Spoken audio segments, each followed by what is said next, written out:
Bonjour à tous, je vous invite à vous abonner à cette chaîne, à aimer, à partager, à commenter ces vidéos, c'est très important. C'est une manière de nous soutenir. Merci à vous tous. Et nous sommes le lundi c'est l'heure de la chronique de Pascal Pointu. Bonjour Pascal Pointu. Bonjour. Alors aujourd'hui on va parler climat avec vous puis en table ronde parce que vous voulez nous faire un point sur la Convention citoyenne sur le climat et la loi climat et résilience. Oui, voilà. Donc la Convention citoyenne, donc on va expliquer un peu à nos auditeurs. La Convention citoyenne pour le climat a été créée en 2019 par le CESE, le Conseil économique et social, sur la demande de M. Macron et présidée par Édouard Philippe, alors Premier ministre. Donc il y a eu 150 citoyens qui ont été tirés au sort, on ne sait pas trop comment, mais enfin 150 citoyens qui ont été tirés au sort, mais qui se sont retrouvés, bien entendu, encadrés par des thèmes par des politiciens, des membres associatifs, des écologistes comme d'habitude, et tout ça dans le but de diminuer les effets de gaz à effet de serre pour 2030. Alors il faut déjà savoir que on lance des grands travaux, mais la COP 21 de 2015 n'est toujours pas appliquée par la France. Les accords de Paris, ce qu'on a appelé les accords de Paris, ne sont toujours pas appliqués par la France. Et dans ces accords de Paris, il y avait une coordinatrice qui s'en est occupée, qui est Madame Laurence Tubiana, et que nous retrouvons comme par hasard dans le comité de gouvernance de la Convention citoyenne avec un certain monsieur Thierry Pech, le directeur général de Terra Nova, donc le think tank socialiste.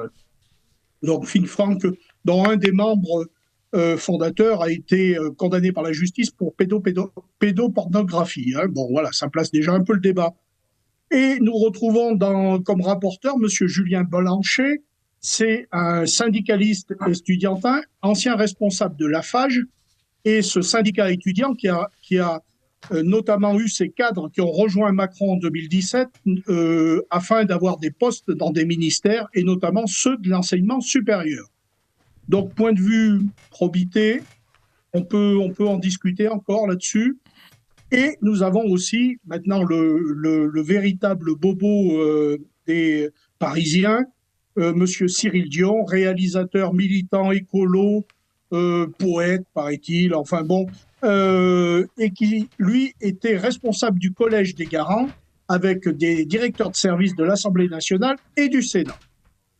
Donc, pour tout ça, on a quand même budgétisé 5 millions d'euros, uniquement pour faire face au transport, l'hébergement et la nourriture des participants. Donc ces travaux de convention ont eu lieu entre octobre 2019 et juin 2020, et nous avons eu lors de cette convention des invités notables, notamment M. Hulot, qui lui aussi a été un peu poursuivi par la justice pour des viols et agressions sexuelles. Bon, ça voilà. Et nous avons eu Mme Ludowski, qui était une représentante des Gilets jaunes. Donc cette convention c'est articulé autour de 5 groupes. Se nourrir, se déplacer, se loger, consommer, travailler et produire. À l'issue de ces travaux, il a été rendu 149 propositions, et derrière tout cela, après est venue le 22 août 2021 la loi climat et résilience, qui est la résultante des propositions, de certaines propositions, puisque certaines n'ont pas passé le Conseil constitutionnel, et n'ont pas passé non plus le cap du Premier ministre. Et on se retrouve donc avec des propositions qui aujourd'hui refont surface, notamment le ZAN, zéro artificialisation des sols net, le ZAN, et qui explique qu'il ne faut plus construire n'importe comment, n'importe où, et qu'il faut laisser de la place, notamment dans les villes, dans les communes, aux espaces verts. Pendant ce temps-là, il faudra qu'on m'explique où est la cohérence quand on multiplie les éoliennes et qu'on multiplie le bétonnage de nos campagnes, et on se fout bien là du ZAN, puisque là, c'est pas un problème pour mettre des éoliennes dont on sait très bien qu'elles ne rapportent rien, sinon aux promoteurs éoliens, et qu'elles ne produisent pas grand-chose. Et ensuite viennent aussi les fameuses ZFE, les zones à faible émission. Donc tout ça, c'est issu de la Convention citoyenne et de la loi climat et résilience. Alors ces ZFE, qu'est-ce que c'est? Donc ce sont pour une trentaine de villes françaises, des métropoles, ce qu'on appelle l'interdiction à des véhicules ayant une vignette critère entre 3 et 5 de circuler.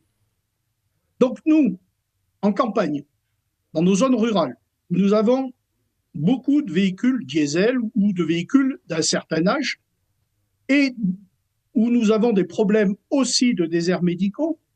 Quand il faut que nous nous rendions, par exemple, comme pour moi, un Auvergnat, soit à Clermont-Ferrand, soit à Lyon, soit à Saint-Étienne pour aller voir un spécialiste pour des questions de santé, je prends ma voiture, un diesel, je prends mon C15 et je vais aller voir mon médecin. Eh bien, je ne peux pas. Je n'ai pas le droit. Je me retrouve interdit d'entrer dans ces villes-là, dans ces métropoles. Donc, qu'est-ce qu'il me reste à faire? Il faut que je prenne une ambulance sanitaire. Donc, je creuse le trou de la Sécu un peu plus. Donc, on m'explique que tout ça, c'est fait pour dépolluer le centre-ville. Moi, je veux bien. Entre-temps, on nous apprend qu'il y aura une expérimentation du taux zéro pour acheter des véhicules propres. Alors moi, je dis très bien, hein, très bien, mais uniquement réservé aux gens des métropoles et non pas aux ruraux. Donc les ruraux comme moi, en Berre, où on n'a pas de transport, de service public, où on a une gare SNCF qui est relativement restreinte, où on ne peut pas aller en train, par exemple, à Clermont-Ferrand comme on le souhaiterait, aux horaires et ainsi de suite, ou ne serait-ce à Lyon, ou ne serait-ce à Saint-Étienne. Donc nous nous retrouvons punis, uniquement parce que certains bobos urbains ont estimé qu'il fallait que ça soit ainsi, donc ces ZFE, et derrière, dans cette même loi climat et résilience, on nous parle de la rénovation énergétique des logements. Alors moi, il va falloir qu'on m'explique comment qu'on fait dans nos campagnes, quand on a des gens qui ont 600 € de revenus, de retraite, qui ont plus de 70 ans, qui ont travaillé toute leur vie, qui sont dans des maisons de famille, qui ont plus de 200 ans, et que ces maisons-là ne sont même pas en double vitrage et qu'il y a un énorme problème pour pouvoir obtenir un prêt, pour pouvoir faire de la rénovation énergétique. Alors, il faudrait qu'on m'explique comment qu'on voit la rénovation énergétique dans nos campagnes. Parce que là, au bout d'un moment, ça suffit. Voilà. Évidemment, on continuera à suivre ça avec vous. Pascal Pointu, merci pour vos éclaircissements et on vous retrouve la semaine prochaine.